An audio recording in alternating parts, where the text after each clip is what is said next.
তো hello guys, শুভ সন্ধ্যা সবাইকে। তো গাইস আজকে আমাদের পোকারা পোকারা ঠিক আছে। তো গাইস আজকে আমাদের এদিকে এত বৃষ্টি পড়ছে না, কি বলবো গাইস। তো আজকে আমি আমার দিদি বাড়িতে আসি। তো সকাল থেকে ঠিক ছিল এই যে আকাশটা। তো বৃষ্টিটা শুরু হয়েছে এখন। এখন বাজে 5:30, এখন বৃষ্টিটা গেল। তো দেখো গাইস, এখানে কত সুন্দর ফুলগুলো আছে। মনে হয় একটা তুলে এই যে এভাবে মাথার উপরে দিয়ে দিই। তো গাইস দেখো, হ্যাঁ তুই ফুলে পড়ে গেল তো ধর ওরা ধর।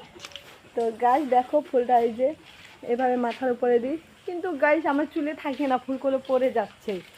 তো দেখো আকাশটা কেমন অন্ধকার অন্ধকার হয়ে গেছে। তো তো ফুল গাছগুলো সব ভিজে গেছে। তো সবাইকে টাটা, বাই বাই।